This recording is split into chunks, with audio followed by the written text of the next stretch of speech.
Declutter, minimalism இதெல்லாம் எப்படி பண்ணுறதுன்னு தெரியலையா? அப்போ இந்த வீடியோ உங்களுக்காக தான். ரொம்ப சிம்பிளாக ஸ்டார்டிங்கில் எப்படி பண்ணுறது அப்படின்னு சொல்லித்தரேன். இந்தியன் ஹோம்ஸில் டீக்ளட்டர், மினிமலிசம் இதெல்லாம் ஃபாலோ பண்ணுறது ரொம்பவே கஷ்டமான விஷயம். அதுவும் கிச்சனில் சொல்லவே தேவையில்ல. Buy one get one offer, free இந்த வார்த்தையெல்லாம் கேட்டாலே போதும் நம்ம அள்ளி குமிச்சிருவோம். அதுவும் இந்தியன் கிச்சன்ஸில் எல்லாமே 1க்கு 4 பாத்திரம் தான் இருக்கும். ஏன்னா நானுமே இப்போ தான் மினிமலிசம் ஸ்டார்ட் பண்ணியிருக்கேன். மினிமலிசம்னா என்னன்னு தெரியாதவங்களுக்கு எனக்கு தெரிஞ்ச மாதிரி ஷார்ட்டாக சொல்கிறேன். கம்மியான தேவையான பொருள் மட்டும் இருக்கிறது தான் மினிமலிசம். சரி வாங்க டக்குன்னு எப்படி டீக்ளட்டர் பண்ணி மினிமலிசம் பண்ணலான்னு பார்க்கலாம். கிச்சன் செல்ஃபில் எப்படி பாத்திரம் அடுக்கியிருக்குன்னு காமிச்சிருக்கேன். க்ளீன் பண்ணதுக்கப்புறம் எப்படி இருக்குன்னு பார்க்கலாம். ஃபஸ்ட்டு க்ளீன் பண்ண வேண்டியது நீங்கள் கிச்சனில் ரொம்ப நாள் யூஸ் பண்ணாமலே வச்சுருக்க வெசலை. இப்போ நான் காமிச்சிட்ருக்க பாத்திரம் பார்த்தீங்கன்னா எங்கள் அம்மா ஒரு வாட்டி கூட நான் யூஸ் பண்ணி பார்த்ததே இல்லை. ஆனால் என்னைக்காச்சும் ஒரு நாள் யூஸ் ஆகும்னு சொல்லிட்டு வச்சுக்கிட்டே இருக்காங்க. அதே மாதிரி தான் இன்னொரு பாத்திரத்தில் ஒரு சின்ன மைன்யூட்டான ஹோல் இருந்துச்சு. அதை என்னமே யூஸ் பண்ண முடியாது, இருந்தாலும் இருக்கட்டும்னு சொல்லி வச்சுக்கிட்டே இருந்தாங்க. இது மாதிரி வேஸ்ட்டாக உங்கள் இடத்த அடைச்சிட்ருக்க எல்லா பாத்திரத்தையும் எடுத்துடணும். ஃபஸ்ட்டு பாயிண்ட்டாக ஷார்ட்டாக சொல்லணுன்னா நீங்கள் ரொம்ப நாள் யூஸ் பண்ணாத எந்த பாத்திரமாக இருந்தாலும் அதை எடுத்துருங்க. செகண்ட் ஸ்டெப் என்னென்னா உங்கள் வீட்டில் 1க்கு 4 பாத்திரமாக இருக்கும்ல அதெல்லாம் எடுக்கிறது. இப்போ எங்கள் வீட்டில் இந்த பால் பாத்திரம் இத்தனது இருந்துச்சு.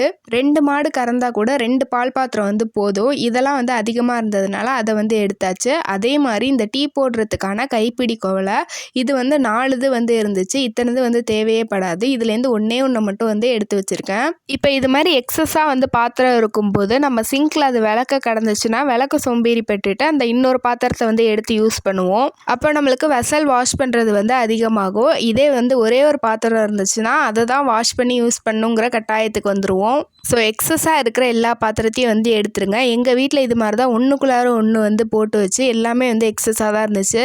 சாப்பிட்ற பிளேட்ஸு, குட்டி குட்டி பவுல்ஸு, குழம்பு வைக்கிறதுக்கான பாத்திரம் எல்லாமே அதிகமாக தான் இருந்துச்சு. அதில் எல்லாத்தையும் தேவைப்படுற பாத்திரத்தை மட்டும் வச்சுட்டு எடுத்தாச்சு. எங்கள் வீட்டில் மொத்தம் ஒரு 5 மெம்பர்ஸ் இருக்காங்க. அவங்களுக்கு தேவையான பிளேட்ஸு ப்ளஸ் கொஞ்சம் எக்ஸஸான 2 பிளேட்ஸ் வச்சுருக்கோம் கெஸ்ட்டெல்லாம் யூஸ் பண்ணுறதுக்கு. அப்போ கெஸ்ட்டு நிறைய பேர் வந்தால் என்ன பண்ணுறது அப்படின்னு சொல்லிட்டு கேட்டால், இப்போ இருக்கிற சுச்சுவேஷனில் எல்லோரும் ஒன்றா உட்காந்தெல்லாம் சாப்பிட மாட்டோம். அப்படியே எல்லாரும் ஒன்றா சாப்பிட்டாலும் நம்மளுக்கு ப்ராப்ளம் இல்லை. ஏன்னா நம்ம கெஸ்ட்டுக்குமே எக்ஸஸ் பிளேட்ஸ் வச்சுருக்கோம். இந்த 2 மெத்தட், ஃபஸ்ட்டு ரொம்ப நாள் யூஸ் பண்ணாத பாத்திரத்தை எடுக்கிறது, அப்புறமா எக்ஸஸ் பாத்திரத்தை எடுக்கிறது. இதை மட்டுமே நீங்கள் பண்ணும்போது முக்கால்வாசி ஸ்பேஸ் உங்களுக்கு கிளியர் ஆயிரும். இது மாதிரி ஒன்றுக்குள்ளார ஒன்று போட்டு வைக்கும்போது ஆர்கனைஸ்டாக இருக்கிற மாதிரி இருக்கும். ஆனால் இதுவுமே ஒரு வகையான கிளட்டர் தான். ஃபஸ்ட்டு இந்த 2 மெத்தடை மட்டும் வச்சு உங்கள் கிச்சனை க்ளீன் பண்ணி பாருங்கள். அதுலேயே நிறைய டிஃப்ரென்ஸ் தெரியும். இப்போ ஃபஸ்ட்டு எவ்வளோ பவுல்ஸ் இருந்துச்சு, டீக்ளட்டர் பண்ணதுக்கப்புறம் எவ்வளோ இருக்குன்னு பிஃபோர் ஆஃப்டரில் காமிச்சிருக்கேன். இது மாதிரி நீங்களும் டீக்ளட்டர் ட்ரை பண்ணி பாருங்கள். ஃபஸ்ட்டு டீக்ளட்டர் ஸ்டார்ட் பண்ணிவிட்டு கிச்சனை யூஸ் பண்ணுறப்ப கொஞ்சம் கஷ்டமாக இருக்க மாதிரி இருக்கும். ஒரு பாத்திரத்தையும் எடுத்து விளக்கிட்டு இருக்க மாதிரி இருக்கும். ஆனால் கொஞ்ச நாள் இந்த மெத்தடை ஃபாலோ பண்ணிட்டு உங்களுக்கே தெரியும் கிச்சனை க்ளீன் பண்ணுறது எவ்வளோ ஈஸியாகிடுச்சுன்னு.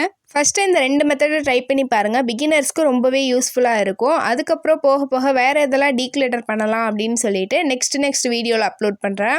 டீக்ளட்டர் பண்ணதுக்கப்புறம் எங்கள் கிச்சன் எப்படி இருந்துச்சுன்னு நெக்ஸ்ட் வீடியோவில் போடுறேன். மிஸ் பண்ணாமல் பார்க்க சப்ஸ்கிரைப் பண்ணி வச்சுக்கோங்க. இந்த வீடியோ உங்களுக்கு யூஸ்ஃபுல்லாக இருந்திருக்கும்னு நினைக்கிறேன். யூஸ்ஃபுல்லாக இருந்தால் லைக் பண்ணுங்கள். உங்கள் ஃப்ரெண்ட்ஸ் அண்ட் ஃபேமிலி கூட ஷேர் பண்ணுங்கள். தேங்க்ஸ் ஃபார் வாட்சிங்.